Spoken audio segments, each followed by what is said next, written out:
My dear students, welcome to N K Baba chemistry classes. आज का जो हमने टॉपिक्स रखा है वह क्वेश्चन बैंक का ही है और यह है 2016 का है। काफ़ी इम्पोर्टेंट है, बहुत ही महत्वपूर्ण है। यह क्वेश्चन इतना अच्छा रखा है कि इसमें के जो बार बार क्वेश्चन रिपीट किया गया है, तो हम यही कहना चाहेंगे कि अब समय कम है और पढ़ने की आवश्यकता है, अच्छे मार्क्स लाने की आवश्यकता है, तो इसको प्रैक्टिस में लाइए। बहुत हम कम समय देते हैं आप लोगों को, लेकिन क्वेश्चन काफ़ी इम्पोर्टेंट है। क्वेश्चन बैंक का जो सिलेक्टेड क्वेश्चंस है उसको मैं आप लोगों को पढ़ा रहा हूँ, जो काफ़ी इम्पोर्टेंट है, एग्जामिनेशन में आने वाला है। इसको बार बार प्रैक्टिस करने की ज़रूरत है। तो आज का जो क्वेश्चन है यह है आपको 2016 का, जो हम क्वेश्चन बैंक से रखे हैं वह है oxidation number of gold is. Oxidation number of gold is है +1 है, 0 है, -1 है, ऑल ऑफ दीज है। इतना तो जानिए कि माइनस में नहीं होगा। यह मेटल है, मेटल का ऑक्सीडेशन नंबर प्लस में होता है, माइनस नहीं होगा। तो अब 0 और +1 है तो वह प्लस वाला होगा। क्या होगा? प्लस वाला। आप देखेंगे कि गोल्ड जो है, जिसको AU ऑरस सिंबल है, इसमें AU प्लस है तो यह ऑरस है। क्या है? ऑरस। और AU 3+ भी होता है, यह ऑरिक होता है। तो यह इसका जो पॉसिबिलिटीज है ऑक्सीडेशन नंबर का वह +1 होगा और +3 होगा। इसमें +1 है, इसलिए इसका ऑप्शन क्या होगा? +1 होगा। ध्यान दें, बहुत अच्छा क्वेश्चन। नेक्स्ट है, which of the following is lyophilic colloid. देखिए, यह सरफेस केमिस्ट्री का क्वेश्चन है और लायोफिलिक में होता है liquid attraction. Liquid attraction of the colloid is called lyophilic and liquid repulsion colloids are called lyophobic. Phobic में रिपल्सन होता है, अनलाइक होता है, और लायोफिलिक में लाइकली होता है, अट्रैक्ट करता है। ये हमने सरफेस केमिस्ट्री में काफ़ी ब्रीफ में क्वेश्चन से कराया है, उसको आप वीडियोज को देखेंगे तो आपको सब्जेक्टिव भी क्वेश्चन बहुत अच्छे ढंग से हो जाएगा। और उसमें हमने काफ़ी ब्रीफ में पढ़ाया है टाइप्स ऑफ कोलाइड्स, कोलाइड्स का एग्जाम्पल्स और उसका प्रैक्टिस क्वेश्चन हैं, ये सारे कराए हैं। आप उसको ज़रूर देखेंगे। जो क्या कहते हैं सरफेस केमिस्ट्री है, 6-7 लेक्चर्स में उसको हम कंप्लीट किया है, लेकिन उसको भी देखिए। और यहाँ हम ऑब्जेक्टिव क्वेश्चन बैंक से पढ़ा रहे हैं, इसलिए मिसलेनियस क्वेश्चंस हैं, यह आप इसको भी देखिए। तो यहाँ पर यह मिल्क है, गम है, फॉग है, ब्लड है। ये गम होगा, गम चिपकने वाला होता है, सरफेस को अट्रैक्ट करने वाला होता है। काफ़ी पॉपुलर क्वेश्चन है, ये बहुत बार क्वेश्चन पूछा गया है, इसको पढ़िए। नेक्स्ट है, which of the following is strongest oxidizing agent. देखिए, इस क्वेश्चन को हम इससे पहले भी रिपीट किया है और इसमें भी पूछा है, फिर भी हम रख दिए हैं कि आप कम से कम याद तो रहेगा। बार बार देखने से आपको क्वेश्चन पर पकड़ बनेगा। तो स्ट्रॉन्गेस्ट ऑक्सीडाइजिंग एजेंट जो होते हैं F2 फ्लोरीन होते हैं। ऑक्सीडाइजिंग एजेंट जो होते हैं, आप इलेक्ट्रोकेमिस्ट्री से क्वेश्चन है, इसका जो कि इलेक्ट्रोकेमिकल सीरीज में इसका जो पोजीशन है, यह जो है आपको ऊपर की ओर सबसे ऊपर टॉप मोस्ट पर है, और यह टॉप मोस्ट पर है ऑक्सीडाइजिंग एजेंट है। और बॉटम में रहने वाला लिथियम है, वह रिड्यूसिंग एजेंट का काम करता है। तो यह अक्सर क्वेश्चन पूछा गया है कि स्ट्रॉन्गेस्ट ऑक्सीडाइजिंग एजेंट कौन है, तो फ्लोरीन होगा। याद रख लीजिए हमेशा के लिए। तो यह इसका आंसर हो जाएंगे फ्लोरीन होंगे, यानी F2 होगा। नेक्स्ट है, which of the following compounds has tetrahedral geometry. यह तो जितने बार है क्वेश्चन, जब ज्योमेट्री से रिलेटेड शायद 1-2 साल छूटा है, सभी में है और सेम ऑप्शन में भी है। इस प्रकार के सेंटअप में भी यह पूछा है, ये काफ़ी इंपॉर्टेंट, हम इसके पहले भी पढ़ाए हैं, लेकिन इसलिए आप रखे हैं कि आपको रिपीट हो, आपको यह हमेशा माइंड में हंट करे कि नहीं, यह क्वेश्चन बार बार पूछा हुआ आपके नज़र के सामने आए और यह अच्छा क्वेश्चन है।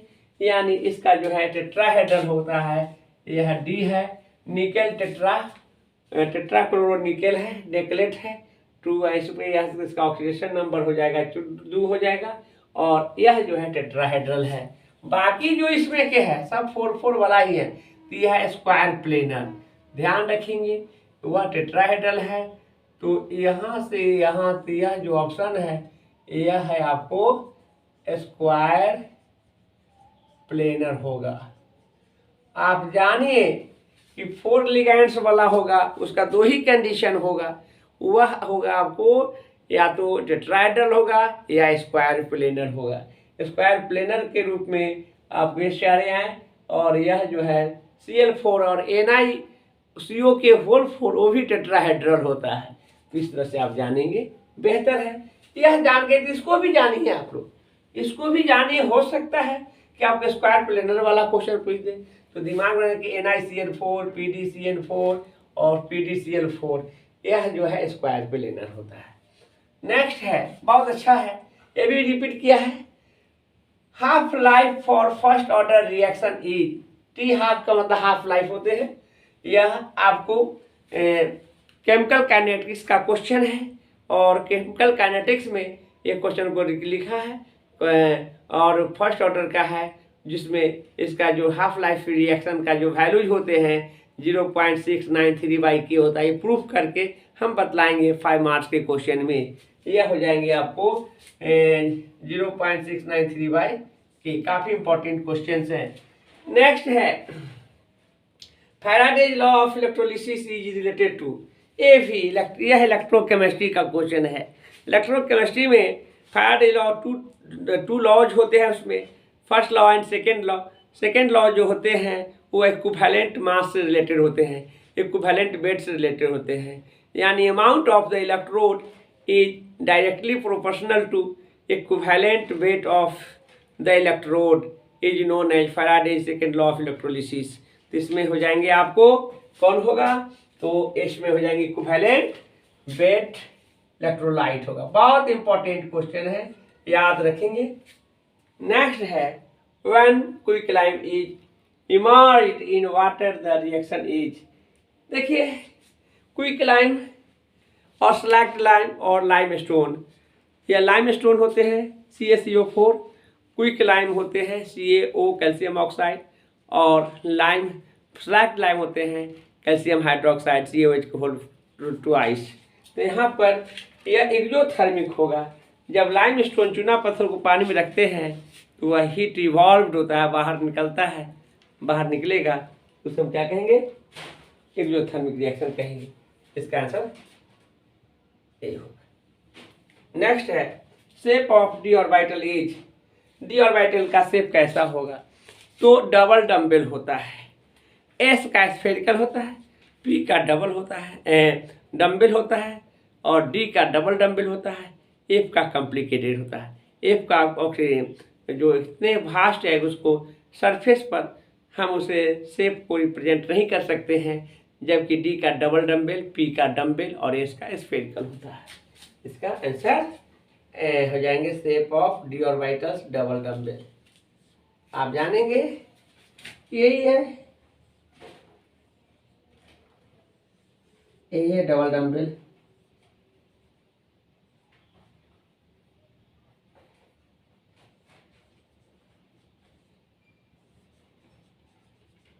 दो डमरू होता है इसमें।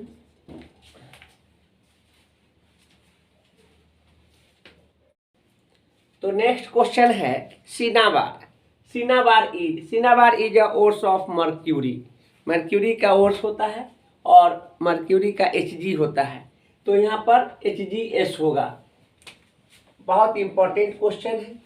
यह हो गया सिनाबार, यह हो गया गेलना, ये हो गया जिंक ब्लेंड, ये सल्फर हाइड्रोजन सल्फाइड गैस होता है। यानी इसकी बात करते हैं तो ये गेलना है। ये हो गया सिनाबार, ये क्या है गेलना, ये क्या है जिंक ब्लेंड।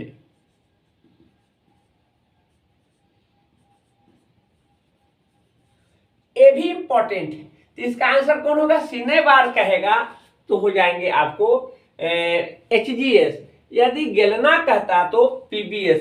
जिंक ब्लेंड कहता तो आप जानेंगे कि क्या होता, ZnS होता। तो काफी इंपॉर्टेंट है, तीनों ऑप्शन को आप जानिए, या तो कोई और है ही नहीं, H2S या गैस है ना। तो आप यह जानेंगे कि मरकरी का जो सल्फाइड होगा वह सिनाबार होगा, लेड का जो सल्फाइड होगा वह गेलना होगा, और जिंक का सल्फाइड होगा जिंक ब्लेंड होगा। इंपॉर्टेंट, यानी एक क्वेश्चन नहीं, यहाँ पर 3 क्वेश्चन बना आप लोगों के लिए। और बेहतर ये भी पूछे हुए हैं कि गेलना का फॉर्मूला क्या होता है, तो क्या कहेंगे, PbS हो जाएंगे, लेड सल्फाइड। जिंक ब्लेंड का भी पूछे हुए हैं, ZnS हो जाएगा। यह ओर्स ऑफ मर्क्यूरी है, ओर्स ऑफ लेड है, ओर्स ऑफ जिंक है। काफी इंपॉर्टेंट है, ध्यान रखेंगे। वॉशिंग सोडा ये तो काफी पॉपुलर है, 10th क्लास में भी पढ़े हैं, 11th में भी पढ़े हैं, और 12th में पढ़ना क्वेश्चन दिया है, लेकिन यह सिलेबस में नहीं है। लेकिन देखिए क्वेश्चन पूछे जाते हैं, इसलिए कुछ तो जनरल चीज को आपको ध्यान में रखना ही पड़ेगा। और इसका आंसर हो जाएंगे Na2CO3 10H2O। इसमें क्रिस्टलाइन वाटर जो होते हैं वह 10 होते हैं। सोडियम कार्बोनेट नहीं होगा, सोडियम कार्बोनेट 5 नहीं होगा, सोडियम कार्बोनेट का 10 होगा। सोडियम कार्बोनेट डेकाहाइड्रेट इसका होगा केमिकल नेम। नेक्स्ट है electronic configuration of alkaline earth metal is. Alkaline earth metals, देखिए ये भी 11th का है। Alkali metals, alkaline earth metals S block element का है। P में आपको 15 से लेकर के 18 तक पढ़ना है, और D पढ़ना है पूरा, F पढ़ना है पूरा। लेकिन यहाँ पर यह आपको 11th के सिलेबस को रख दिया है, और इसको जानना पड़ेगा। केमिस्ट्री है, कुछ ऐसे क्वेश्चन रहते हैं कि आपको एक्स्ट्रा टाइप पे रहेगा। 11th 10th का भी लेवल का क्वेश्चन रहता है। तो इसका आंसर हो जाएंगे NS2। अल्कलाइन अर्थ मेटल है तो NS2। आप ध्यान दीजिए यहाँ पर अल्काली रहता, अल्काली मेटल तो हो जाता NS1। अल्कलाइन है, अल्कालाइन अर्थ मेटल या एलिमेंट है, मेटल्स रहेंगे तो ये हो जाएंगे NS2 है ना। और रिप्रेजेंटेटिव मेटल है NP6 होता है, तो ध्यान रखेंगे। नेक्स्ट है स्लैग्ड लाइम इज, काफी इंपॉर्टेंट है। स्लैग्ड लाइम बुझा हुआ चूना होता है, कैल्शियम हाइड्रोक्साइड है। इसका आंसर क्या हो जाएंगे, CaOH के होल ट्वाइस। नेक्स्ट है outer most configuration of D10 4s2 3D10 4s2 is, काफी इंपॉर्टेंट है। यानी आर्गन के बाद आर्गन 2 18 होता है, 2 20 10 30 30 वाला कौन होगा, जिंक होगा। ध्यान दीजिएगा, काफी इंपॉर्टेंट है। यानी इसका मतलब यह हुआ कि आर्गन 4s2 3D वो आपको 5 रहता, तो ये हो जाते मैंगनीज। इलेक्ट्रॉनिक कॉन्फ़िगरेशन है, यानी आर्गन 4s2 3D6 रहता, तो ये हो जाता आयरन। आर्गन 4s2 4s1 और 3D10 रहता, ये हो जाता आपको कॉपर। और आर्गन 4s2 3D10 है, तो हो जाएंगे जिंक। ध्यान दी, यही तो है। यानी आपको short form of electronic configuration की बात किया है। 3D यानी इसके पहले आर्गन होगा 18 और 4s2 ऐसे लिखना चाहिए था, 3D बाद में, लेकिन क्वेश्चन में पहले है। तो 18 2 20 या 5 25 रहता, तो 5 बड़ा रहता तो क्या मैंगनीज होता, 6 रहता तो आयरन। यानी यहाँ देखिए एक्सेप्शनल है, कॉपर का है, आपको 29 होता है, 18 19 है 10 29। यहाँ पर आप देखेंगे आर्गन का 18 2 20 है 10 30 जिंक, और इसका जिंक होगा जो यहाँ पर है। अच्छा क्वेश्चन है, ध्यान में रखेंगे। नेक्स्ट है chemical name of borax is, ये भी 11th का क्वेश्चन है। P ब्लॉक में आपको पढ़ना है, ग्रुप 14 का है, और वहाँ पर 13 का, और वहाँ पर बोरेन फैमिली जो है, borane aluminium gallium indium thallium, वहाँ से इसके केमिस्ट्री में रखा है। और इसका हो जाते हैं सोडियम मेटाबोरेट होता है, ध्यान रखेंगे। नेक्स्ट है boron shows diagonal relationship with, यह भी 11th का है। तो आप जानेंगे कि इसका सिलिकॉन होगा। कौन होगा? सिलिकॉन। क्यों ऐसा होगा जान लीजिए। डायगोनल रिलेशनशिप जो होते हैं वह पीरियड 2 और पीरियड 3 के बीच के एलिमेंट होते हैं, और पीरियड 2 में होते हैं आपको lithium, sodium,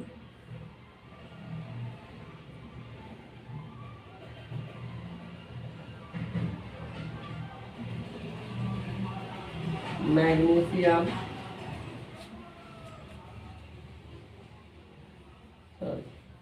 lithium, beryllium, boron, carbon, nitrogen, oxygen, fluorine. और 3 पीरियड में जो होते हैं वह है आपको sodium, magnesium, aluminium, silicon, phosphorus, sulphur, chlorine. और डायगोनल आप जानेंगे कि बेरिलियम का एल्युमिनियम, बोरॉन का सिलिकॉन, कार्बन का फास्फोरस, नाइट्रोजन का सल्फर किया। डायगोनल मैथमेटिकल टर्म है ना। तो एक तिरछा जाता है, तो लिथियम के लिए कौन होगा? मैग्नीशियम। बेरिलियम के लिए कौन होगा? एल्युमिनियम। बोरॉन के लिए कौन होगा? सिलिकॉन। कार्बन के लिए कौन होगा? फास्फोरस। नाइट्रोजन के लिए कौन होगा? सल्फर। ऑक्सीजन के लिए कौन होगा? क्लोरीन।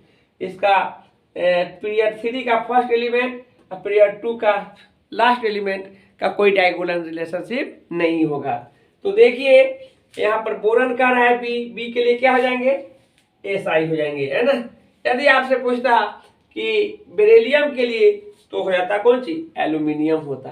तो काफी इंपॉर्टेंट है, और इसी रिलेशनशिप इसी से होता है, इससे अलग का नहीं। Period number 2 and period number 3 के बीच का जो रिलेशन होंगे उसी को रिलेशन डायगोनल रिलेशनशिप कहते हैं। नेक्स्ट है good conductor of current, electricity and heat is. इसमें एंथ्रासाइट कोयला है, इसका एंथ्रासाइट, बिटुमिनस ये सब होते हैं। डायमंड है, ग्रेफाइट है, चारकोल है।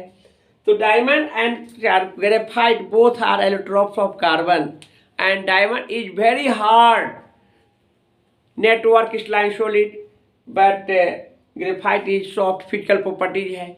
Diamond is non conductor of current electricity but graphite is good conductor of current electricity and heat, यानी इसका ग्रेफाइट होगा, काफी इंपॉर्टेंट है। इसका जो क्या कहते हैं हाइब्रिडाइजेशन sp3 होता है, इसका sp2 होता है। इस बार नीट का क्वेश्चन था, देखेंगे हाइब्रिडाइजेशन का डायमंड और ग्रेफाइट से रिलेटेड टर्म था, यह काफी इंपॉर्टेंट है।